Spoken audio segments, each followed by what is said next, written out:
Hermanos, siempre me gusta recordar y que recordemos el motivo por el cual se escribió la carta a los hebreos. ¿Cuál fue el motivo? Sucede que cuando la iglesia comenzó, muchos judíos se convirtieron a Cristo y entraron en la iglesia.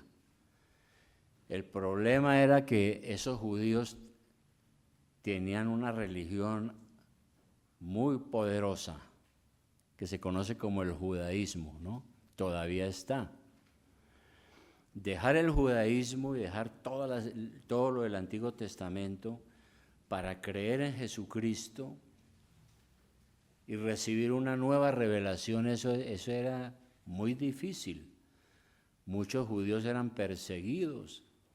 De manera que parece que esos creyentes judíos en la iglesia empezaron a desanimarse, a vacilar, a hacerse preguntas. ¿Será que estoy haciendo lo correcto? ¿Estoy dejando toda la religión de mis padres? Y en esa religión de ellos había algo muy poderoso. Era la figura del sacerdote. Es decir, el sacerdocio en el judaísmo era fundamental. Pero resulta que yo encuentro que también ahora en el catolicismo romano, la figura del sacerdote es fundamental en la doctrina católica romana. Y nos pasa hoy en día lo mismo que les pasó a muchos creyentes, ¿no? Porque cuando uno llega y aprende que Jesucristo es el único sacerdote y que yo accedo directamente a Él sin necesidad de nadie más, eso es un poco duro porque hemos estado acostumbrados a que el sacerdote es el hombre que perdona pecados y que el que nos oye y el que nos lleva a Dios y el que pide a Dios por nosotros.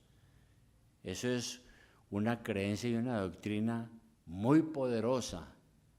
Y salir de ahí para decir creemos solamente en el Señor Jesucristo y no necesitamos sacerdotes humanos es algo difícil. Pero de eso es que habla aquí la carta a los hebreos, de eso. Sobre todo lo que vamos a ver ahorita, el capítulo 7 al versículo del 1 al 17, capítulo 7 de Hebreos. Entonces, como digo, la doctrina católica romana sigue enseñando que para recibir la absolución sacramental, la persona tiene que ser sincera. Bueno, claro, tiene que arrepentirse de sus pecados, pues claro que sí, pero tiene que ir al sacerdote, ¿no? Y el sacerdote le da la absolución, es decir, la gracia del perdón. Esa doctrina está viva, ¿no? En el catolicismo romano. Pero nosotros los pastores, en el caso de la iglesia bautista, nosotros los pastores no concedemos absoluciones en nombre de Cristo. Nosotros no podemos perdonar los pecados de nadie. Tenemos claro que Jesucristo es el único mediador entre nosotros y Dios. No hay nadie más. Entonces, de eso es que está hablando hoy este capítulo 7 y estos versículos. Precisamente. Bueno, ¿y qué es un sacerdote? Resulta que todas las religiones del mundo siempre han tenido sacerdotes, aun las que no son cristianas. Por ejemplo, en otras religiones y en otras sectas, ellos tienen a un personaje que se llama el chamán. Otros tienen el brujo. ¿Quiénes son todos ellos? Son personas que tienen algunos poderes supuestamente mágicos y que pueden conectarse con Dios y llevar a las personas a esa comunicación con Dios para que les vaya bien.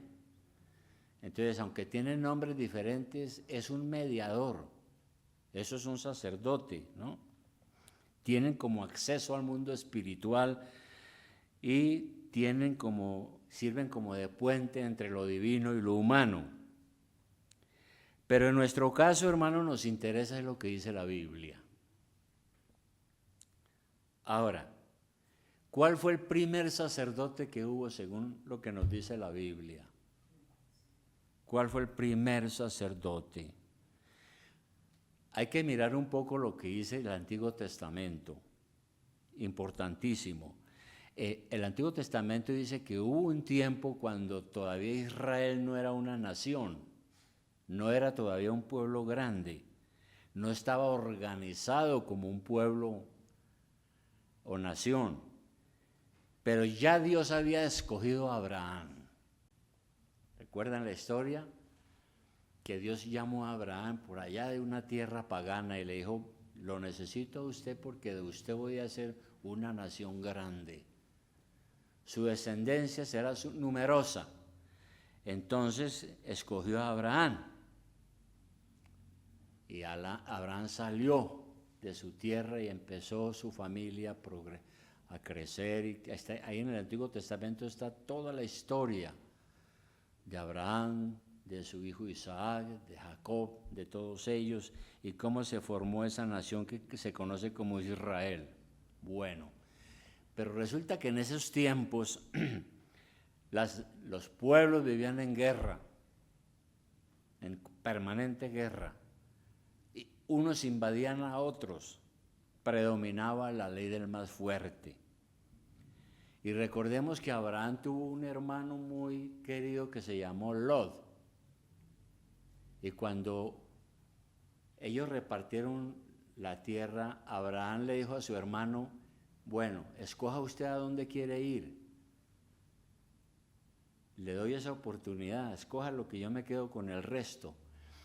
Y Lot dice que miró a lo lejos y vio esos montes, esas llanuras tan tremendas y dijo, no, yo me quedo en este lugar.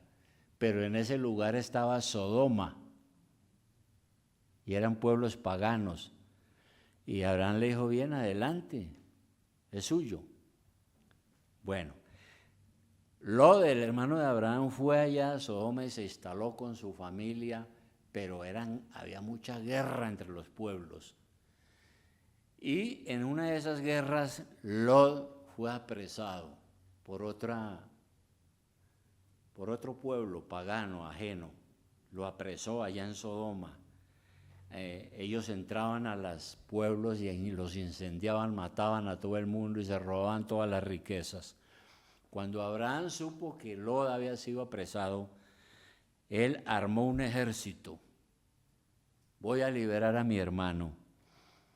Y entonces salió a la batalla y se enfrentó contra los príncipes poderosos que ven en esa región y los derrotó y liberó a su hermano Lot.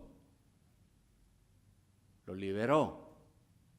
Él siguió allá en Sodoma después, pero lo liberó de sus enemigos para que pudiera vivir tranquilo. Y cuando Abraham regresaba de la batalla, él encontró a un hombre le salió al encuentro, un personaje. ¿Cómo se llamaba ese personaje? Dice la Biblia que se llamaba Melquisedec. Vamos a mirar Hebreos 7:1. Hebreos 7:1.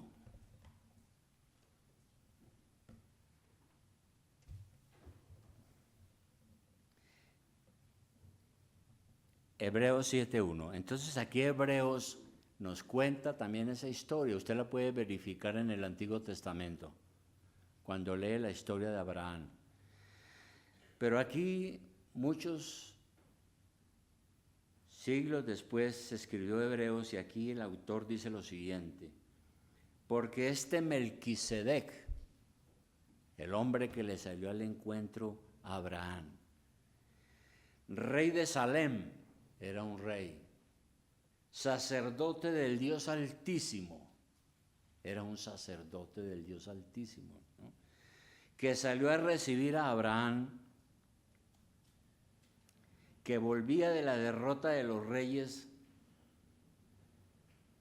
y le bendijo, a quien asimismo dio a Abraham los diezmos de todo, cuyo nombre significa primeramente Rey de Justicia y también Rey de Salem, esto es Rey de Paz.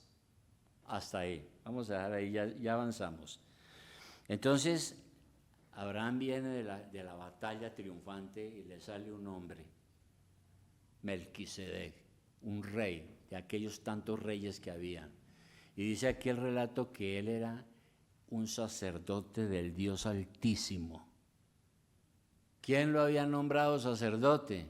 No se sabe, pero Abraham lo reconoce como un sacerdote del Dios Altísimo. Y ese personaje tenía unas características como son las que acabamos de leer. Era un rey de justicia. Y en el versículo 3 dice lo siguiente: sin padre, sin madre, sin genealogía, que ni tiene principio de día ni fin de vida, sino hecho semejante al Hijo de Dios, permanece sacerdote para siempre. Entonces, ¿quién era Melquisedec entonces? Ese personaje que sale al encuentro de Abraham. Era un tipo de Cristo. ¿Qué es un tipo? Cuando nosotros decimos, ¿qué es un tipo? Un tipo no es lo que hablaban, lo que dicen en los pueblos, ¿no? Que cuando alguien no conoce el nombre de una persona, dice, ese tipo que está allá. Entonces, ese tipo, no, de eso no está hablando aquí, ¿no? No es la idea esa de los pueblos. ¿Qué quiere decir tipo? Un tipo es una representación. Un tipo es como el ejemplo de algo o de alguien. Eso quiere decir tipo. Entonces, este Melquisedec era un tipo de Cristo, ¿no? Alguien que revelaba el verdadero sacerdocio que siglos después iba a venir. Bien, y aquí entonces dice que este Melquisedec se asemejaba al Hijo de Dios. No que era igual, sino que se parecía a Cristo. Y que también el Hijo de Dios permanece para siempre como sacerdote. Ahora, ese personaje llamado Melquisedec no es que era eterno, sino que era un hombre común y corriente escogido por Dios. Y la verdad es que fue una especie de copia del verdadero sacerdocio que un día habría de venir. Y por eso dice aquí que era un sacerdote del Dios Altísimo. Era un sacerdote fiel, con autoridad. Era un rey de justicia en ese entonces. Era un rey de paz, ¿no? Y su sacerdocio no pertenecía a ninguna casta sacerdotal terrenal. No se sabe. El hecho es que Abraham reconoce que Dios había llamado a ese hombre a ser un sacerdote. Eso es lo que está diciendo aquí la Biblia. Parecido al Hijo de Dios que vendría después con el tiempo. Pero ese sacerdote dice además, ese Melquisedec, era honrado por todos. Pues el versículo 4 que dice, considerad pues cuán grande era este a quien aún Abraham, el patriarca, dio diezmos del botín. Ciertamente los que de entre los hijos de Leví reciben el sacerdocio tienen mandamiento de tomar del pueblo los diezmos según la ley, es decir, de sus hermanos, aunque estos también hayan salido de los lomos de Abraham. Resulta que Abraham no solamente se encuentra con este Melquisedec, este sacerdote, y ese sacerdote lo bendice, y no solo lo bendice, sino que le entrega los diezmos del botín. Y yo pienso que tenía que ser mucha plata. Y aquí lo llama diezmos, ¿no? Y uno a veces se pregunta, ¿y por qué entregó eso? ¿Por qué entregó él eso? Es simplemente el reconocimiento de que como sacerdote, pues él también necesitaba vivir y tener algunos favores, ¿no? Necesitaba sostenerse ya. Entonces eso quiere decir que desde muy antiguo desde antes que el pueblo de Israel se formara, la práctica del diezmo ya existía como una práctica para que el sacerdocio se pudiera sostener. Bueno, ahora, después bajo Moisés, ya cuando se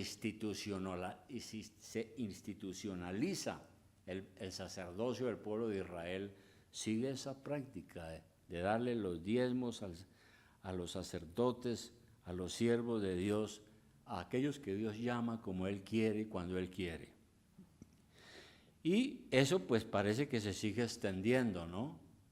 Porque hoy en día nosotros ya no tenemos sacerdotes, pues tenemos líderes y pastores entregados de lleno a la obra de Dios, y el pueblo de Dios también reconoce esa especie de sacerdocio, no al estilo del Antiguo Testamento, ya es totalmente diferente, pero también hay el sostenimiento de ellos, eso es una práctica que continúa. Bien, ¿y qué pasó? Abraham siguió con su familia, después creciendo, una familia numerosa, llegó a ser muy grande esa familia, y nosotros sabemos que llegó a ser un pueblo esclavo en Egipto bajo el faraón. Pero Dios liberó a ese pueblo esclavo bajo el liderazgo de Moisés. Y como era un pueblo en formación, Dios quiso que Israel fuera un pueblo para Él, porque Dios tenía planes. Dios había dicho: escojo un hombre, su familia crece, va a ser un pueblo grande y será mi pueblo, y de ese pueblo vendrá el Cristo. Así es. Entonces llega el momento en que cuando el pueblo de Israel sale hacia la tierra prometida y ya es grande, ya se establece como una nación, Dios instituye oficialmente el sacerdocio. Entonces, un primer sacerdote, Melquisedec, ¿de dónde salió? No sabemos.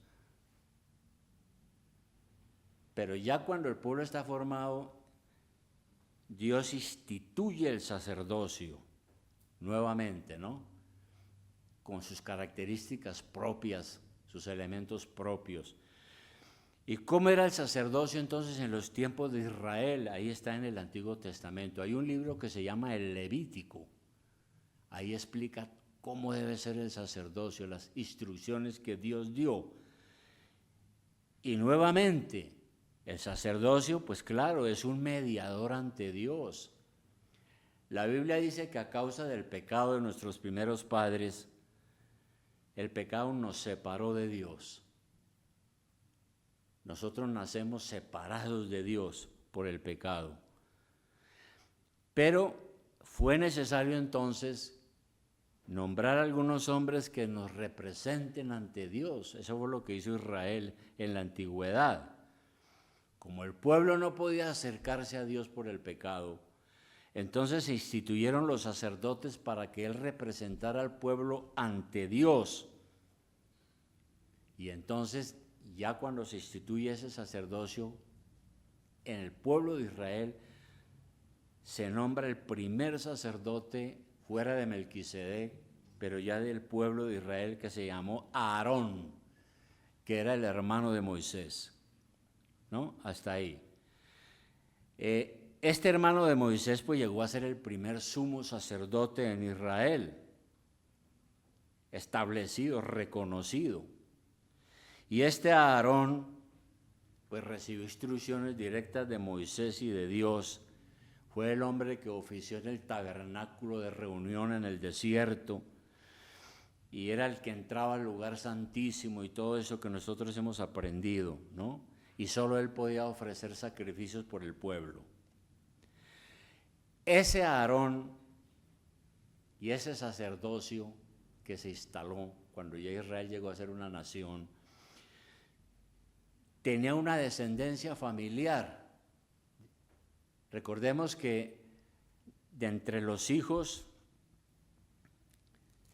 de Israel había uno que se llamaba Leví, y cuando se repartió la tierra prometida a esos 12 hijos, Dios le dijo: usted, esta tribu tendrá tal lugar, esta tribu tendrá tal lugar. Y cuando llegó a Leví, le dijo, sus hijos serán sacerdotes, solo ellos podrán servir. A ustedes no les doy tierra, aquí en la tierra prometida, porque ustedes van a servir en el templo a Dios. ¿Y de qué van a vivir? De lo que todo el pueblo le dé a ustedes para su sostenimiento. Entonces, los sacerdotes en el Antiguo Testamento, para llegar a hacerlo, tenían que venir de esa descendencia familiar de Leví. Nadie de otra tribu podía ser sacerdote. Tendría que venir del tronco genealógico de Leví. Ese era el mandato. Y como dije, todos los reglamentos están aquí en un libro en el Antiguo Testamento que se llama el Levítico, por esa razón. Esos sacerdotes debían ser respaldados por el pueblo, ¿no? Por ejemplo, vamos a mirar Números 18, 21, 24, y no pierda de vista Hebreos, que ya regresamos, pero en Números 18, 21, en Números 18, 21, recordando lo que se decía en la antigüedad, en el Antiguo Testamento, mire lo que dice Dios. 18, 21. Y he aquí yo he dado a los hijos de Leví todos los diezmos en Israel, por heredad, por su ministerio, por cuanto ellos sirven en el ministerio del tabernáculo de reunión. Dice allí, y no se acercarán más los hijos de Israel al tabernáculo de reunión para que no lleven pecado por el cual mueran. Mas los levitas harán el servicio del tabernáculo de reunión, y ellos llevarán su iniquidad, estatuto perpetuo para vuestros descendientes, y no poseerán heredad entre los hijos de Israel. Entonces, los levitas, los que venían de la familia de Leví, eran los únicos que podían ser sacerdotes, eran los nombrados por Dios. El pueblo debería someterse a ellos fielmente, porque era el estatuto del Señor. Y nosotros leemos en la lectura congregacional que en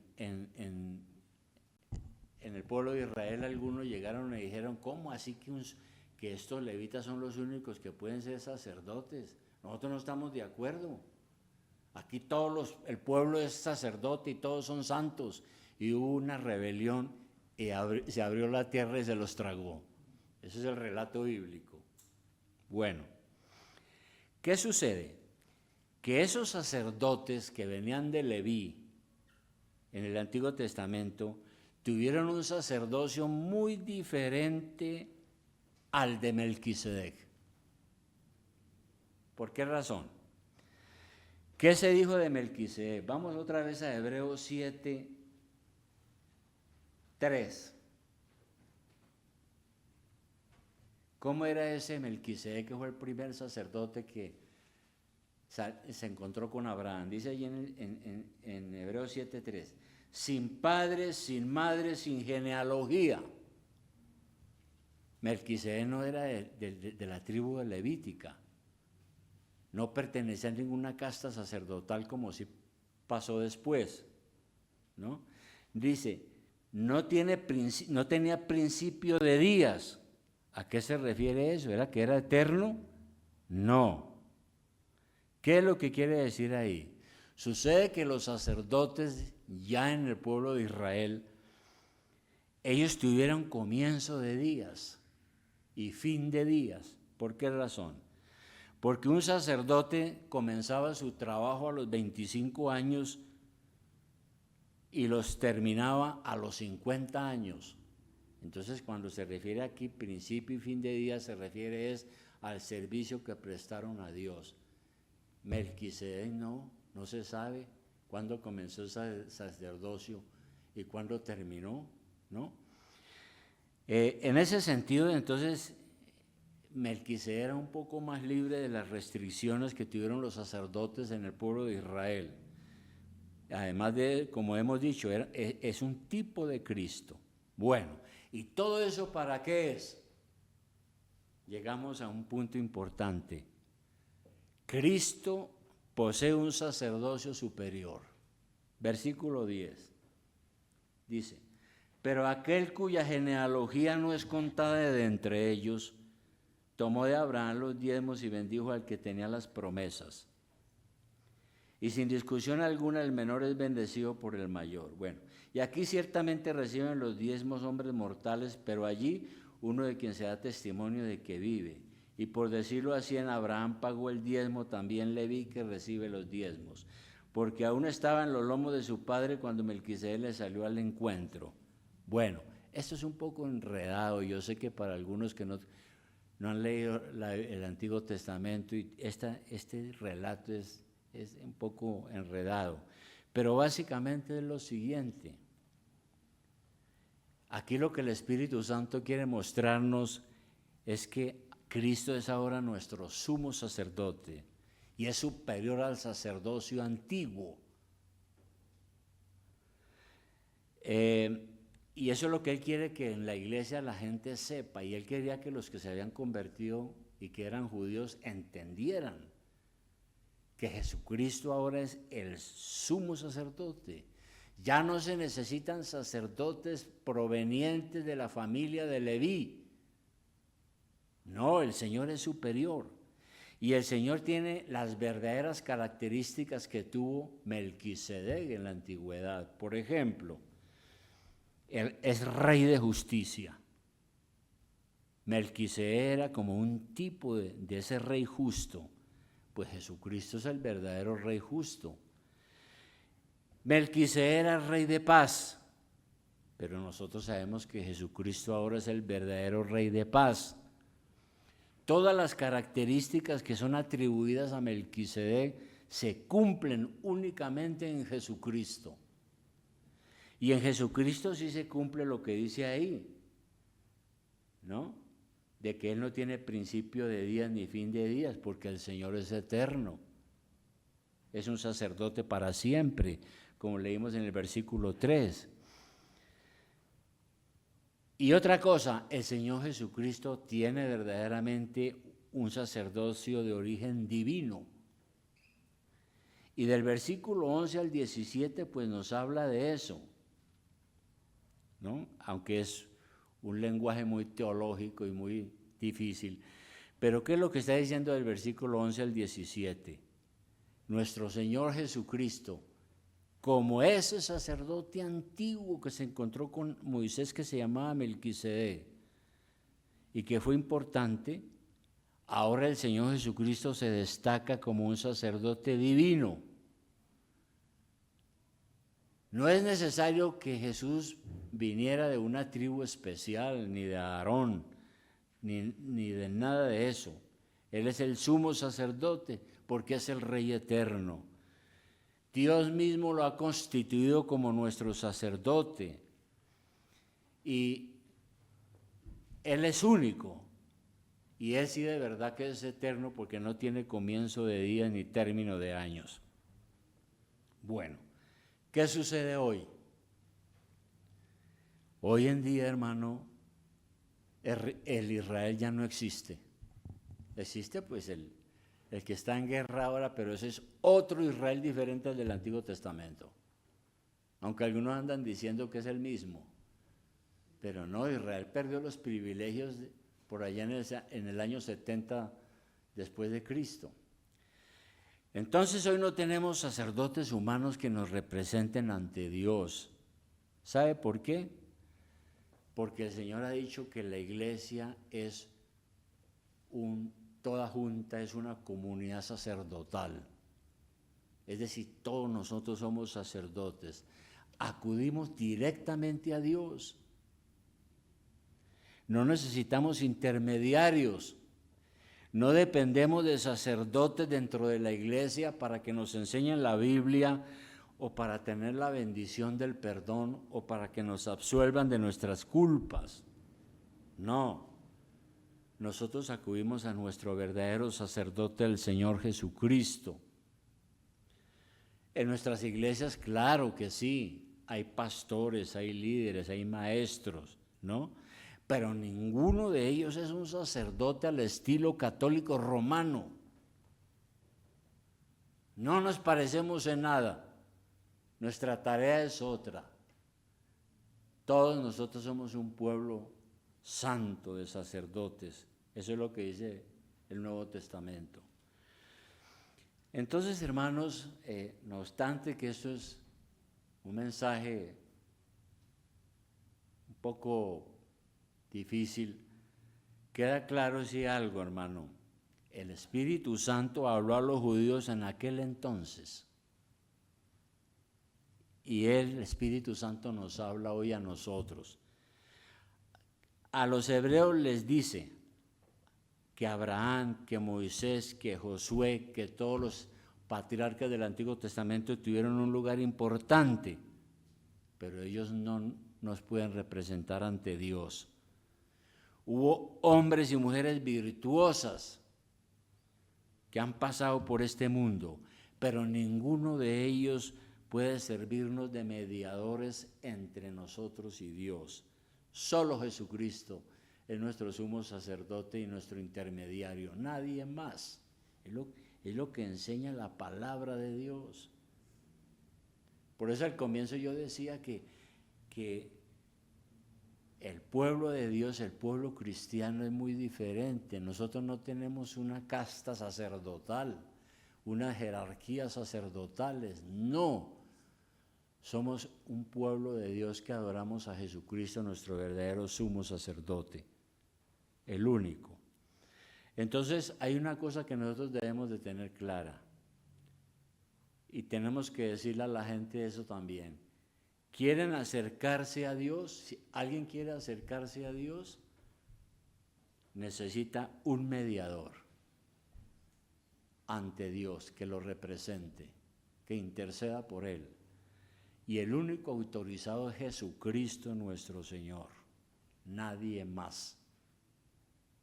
Nadie más. No es un cardenal, no es un papa, no es un obispo, nadie de ellos, solamente el Señor Jesucristo. Y ese mensaje fue el que le entregaron a los judíos cuando se escribió esta carta,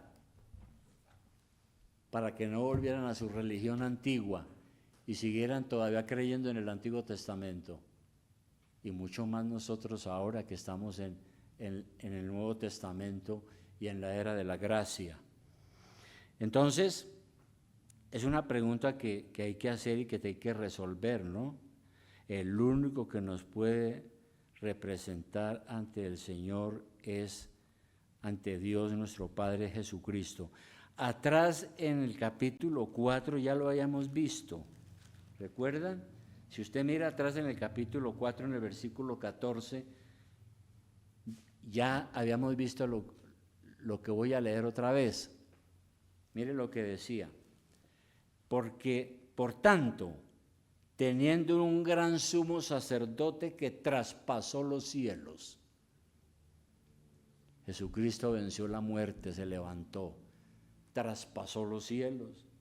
Jesús, el Hijo de Dios, retengamos nuestra profesión, porque no tenemos un sumo sacerdote que no pueda compadecerse de nuestras debilidades, sino uno que fue tentado en todo según nuestra semejanza, pero sin pecado. Los sacerdotes humanos son hombres pecadores, todos. Jesucristo no cometió pecado, por eso es nuestro perfecto sacerdote. Y aquí está diciendo que Él nos entiende y nos comprende, y luego dice: acerquémonos pues confiadamente al trono de la gracia para alcanzar misericordia y hallar gracia para el oportuno socorro, dice la palabra. Entonces, ¿eso a qué nos lleva? Quien pretenda poner su fe, oiga bien, quien pretenda poner su fe en cualquier otro mediador, está poniendo su fe en la persona equivocada. No existe sobre el planeta nadie, solamente Jesucristo, el Hijo de Dios. Y Dios entonces nos llama a todos nosotros que hemos pecado, a acercarnos a ese perfecto sacerdote que es Cristo Jesús, como lo leí ya. Acerquémonos confiadamente al trono de la gracia y para que podamos alcanzar misericordia y hallar gracia en el tiempo oportuno. Eso es. Hermano, mire, yo conocí un hombre, tal vez no tenía mucha preparación, ¿no? Pero asistía a la iglesia, a una iglesia evangélica. Ya cuando estaba de edad, el hombre enfermó. Y toda la familia le dijo, hay que traer al sacerdote para que le perdone los pecados, porque usted no se puede morir sin el perdón. Y el hombre resultó aceptando y mandando traer el sacerdote para que le perdonara los pecados en la hora de la muerte. Entonces uno se pregunta, ¿qué fue lo que aprendió en la iglesia? No había aprendido nada. ¿Ve? Toda la familia se puede amontonar a la hora de nuestra muerte para decir que nos traigan el cura, pero nosotros no, ya eso está definido ya desde tiempo atrás. Y he conocido otro caso aparte, que es lo opuesto. Yo tuve un pariente que era ateo, pero ateo de verdad. ¿Sí?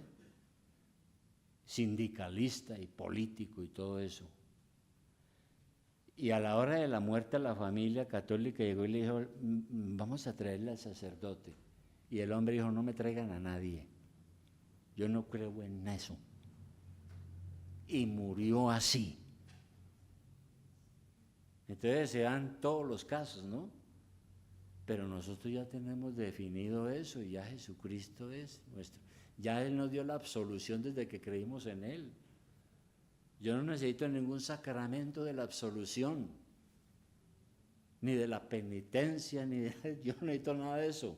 Jesucristo lo hizo todo por mí y para mí. Es lo que tenemos que entender con mucha claridad, ¿verdad? Ahora, por eso les decía que eso es difícil. Cuando los judíos dejaron su religión tradicional, le dijeron, eso ya no.